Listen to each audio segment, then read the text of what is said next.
Como percebemos, são mudanças que vêm na sequência da saída do governo de Azeredo Lopes. António Costa acaba por aproveitar a oportunidade para uma remodelação mais profunda. O comentador Ricardo Jorge Pinto está connosco nesta emissão. Ricardo, boa tarde, bem-vindo. Acaba por ser uma surpresa por acontecer em vésperas do orçamento, Sim. Mas pode já ser aqui uma jogada política para os próximos tempos políticos em Portugal? Sim, tudo indica que esta remodelação seria feita e seria feita até a curto prazo. Dizia-se que, depois da discussão do Orçamento de Estado, António Costa aproveitaria para ganhar fôlego para os meses antes das legislativas. O que não se esperava, eventualmente, era que fosse na véspera da apresentação do Orçamento de Estado, sabendo-se que essa apresentação implica que os ministros vão ao Parlamento explicar aquilo que são as verbas indicadas para cada ministério. Ora, teremos agora alguns ministros Caras que não novas sabem... ainda com desconhecimento total sobre esses dossiês. Com desconhecimento sobre estes dossiês e muito menos podendo responder sobre as opções que este Orçamento de Estado ali indica. Agora, eventualmente houve aqui uma precipitação desta remodelação pela saída de Azeredo Lopes e pela necessidade política de parte de António Costa em resolver esta questão e lançar exatamente essa remodelação, podendo ser estranho fazer agora uma substituição e depois outras daqui a algumas semanas. Ricardo, e eram estas as substituições que mais se desenhavam no horizonte político socialista deste governo, ou haveria outras pastas sensíveis em que António Costa poderia ter aproveitado para fazer alterações? Vamos partir do pressuposto que António Costa pensou maturadamente sobre esta remodelação e, portanto, estas são as áreas onde ele pensa que ou é necessário um refrescar de rostos ou, nos outros casos, até alterar a linha de orientação da sua própria política. Agora, o que me parece ser um critério transversal a todas estas escolhas é a confiança política de António Costa e também aquilo que é o seu perfil para um combate que será particularmente difícil e, por isso, a sua necessidade também de uma grande articulação e proximidade ao Partido Socialista.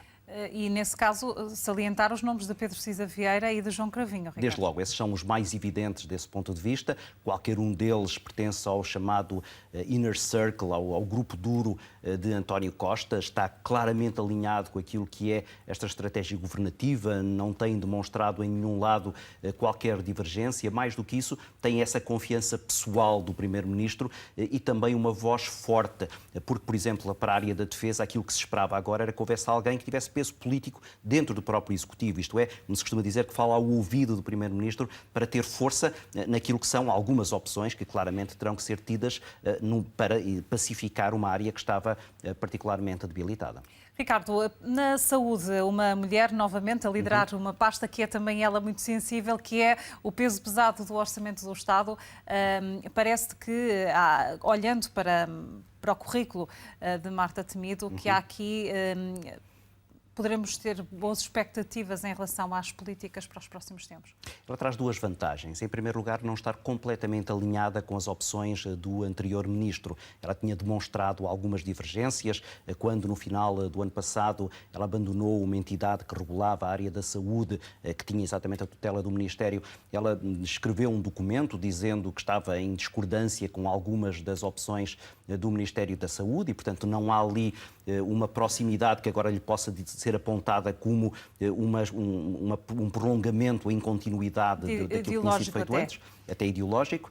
E depois é um rosto que vem novo e que, portanto, não traz aquilo que é o acumular de uma série de desgastes de negociação, porque o Ministro da Saúde tinha estado quase constantemente em esforço a negociar com médicos, com enfermeiros, com administradores hospitalares.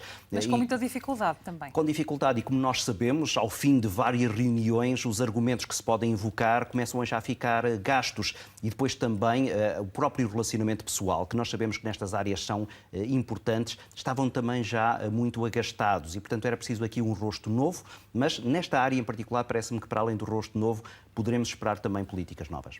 Ricardo, e políticas novas na cultura? A Graça Fonseca vai assumir o papel de ministra, ela que não tem propriamente um currículo muito ligado a esta área. Parece que poderá trazer aqui também uma esperança para os agentes culturais. Há pouco ouvimos a atriz São José lá para dizer isso mesmo, que há essa esperança, mas que de facto é preciso alguma ligação ao terreno. Preciso uma ligação ao terreno e é preciso também agora dar mais visibilidade a um ministério que tinha sido eventualmente excessivamente discreto. Era um ministro que fazia certamente o seu trabalho, mas que não lhe dava muitas vezes a notoriedade que era necessária. Depois é preciso recordar que o Ministério da Saúde tem uma amplitude relativamente grande, para além da cultura, a área da comunicação social, por exemplo, a área da promoção da língua. Enfim, há ali uma série de áreas que poderão necessitar neste momento não apenas de maior visibilidade, mas também de uma maior explicação daquele que é o esforço de investimento que estará inscrito neste Orçamento de Estado. A Ministra é alguém que deu provas numa área onde era necessário dar provas e ela deu, a área da modernização administrativa. Nós sabemos que esse é um dossiê muito caro ao Partido Socialista, que sempre apostou nos programas Simplex, nos programas de simplificação, e ela tinha aqui já esse lastro e esse currículo que eventualmente tentará agora trazer para a área da cultura. Até para aquela questão da Direção-Geral das Artes, por exemplo, que foi tão polémica para este ministro. Sim, aqui é preciso mais agilidade e mais visibilidade, maior presença. E ela já deu provas dessa presença, dessa interferência e, sobretudo, uma boa capacidade de negociação com os seus interlocutores, que foi um dos segredos do sucesso da implementação desses programas, que, se tu te recordares, foram programas que nunca deram polémica. Bem pelo contrário, foram sempre elogiados, até muitas vezes pelos partidos da oposição. Ricardo, fazemos também ainda uma leitura das mudanças na economia. Talvez um dos ministros que já há mais tempo poderia ser remodelável, era considerado assim pelos analistas políticos. Com a saída de Caldeira Cabral, o Ministério ficará bem entregue a Pedro Cisa Vieira, alguém também muito próximo de António Costa. Aqui aplica-se o mesmo critério que eu há pouco dizia relativamente à defesa.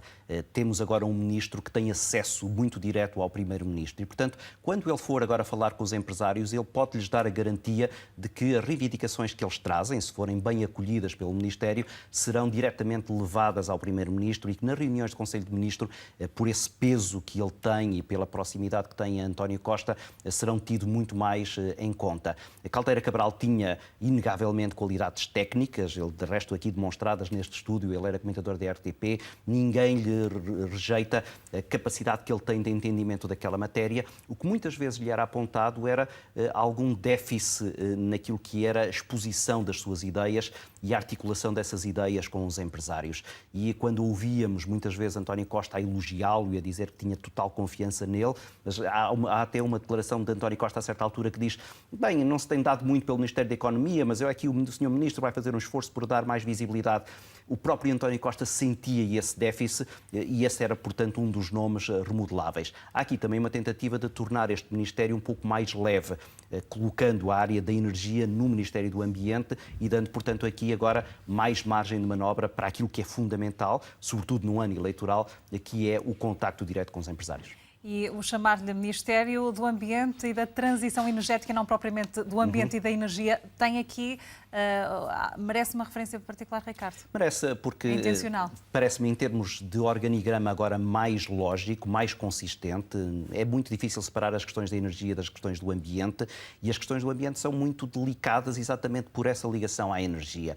Quando estamos agora a falar na aposta nos carros elétricos, quando estamos a falar daquilo que é a necessidade de ficarmos menos dependentes do ponto de vista das energias clássicas e apostar mais nas novas energias, tudo isso tem a ver exatamente com uma área que, se estiver dentro do Ministério da Economia, fica mais presa apenas a uma componente de caráter empresarial que claramente este território não tem. Mais uma vez, depois também aí o tal peso político e a proximidade pessoal até ao Primeiro-Ministro podem ser trunfos importantes. Ricardo Jorge Pinto, passamos a olhar para este governo com uma composição ligeiramente diferente, em vez de 3 tem 5 mulheres. Isto também é muito caro para António Costa. É um tema... Sim, era uma das apostas que António Costa tinha prometido que ia fazer e faz agora, e de forma até muito declarada, e é também o sintoma de que António Costa olha para este organigrama mais em termos de funcionalidade, já não olhando para a questão do género, mas olhando para a questão do número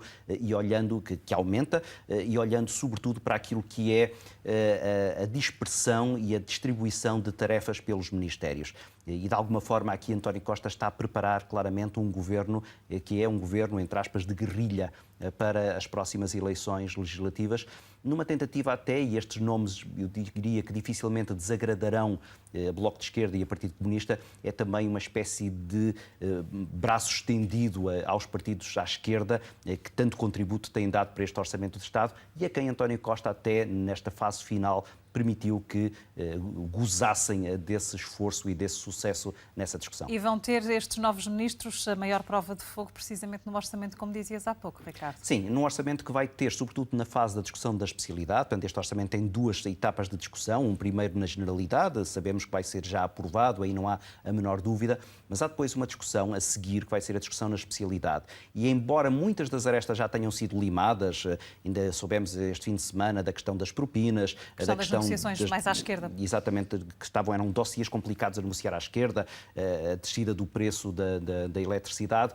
Essas arestas mais difíceis já estão claramente limadas. Há agora arestas a limar, não só com os partidos à esquerda, mas eventualmente com os partidos à direita, porque me parece que António Costa também não quererá deixar completamente desguarnecidas propostas que possam vir do PSD ou do CDS, nesse sentido de dar uma maior amplitude política a este Orçamento de Estado, que é um Orçamento de Estado a preparar umas eleições que, se nós olharmos para as declarações recentes de António Costa, terão um Partido Socialista quase que sem preconceitos de entendimento, quer à esquerda, quer à direita, tendo ele até prometido que, mesmo que ganhe maioria absoluta, socorrer-se-á sempre dos partidos que têm assento parlamentar. Ricardo Jorge Pinto, e assim concluímos a análise. Obrigada.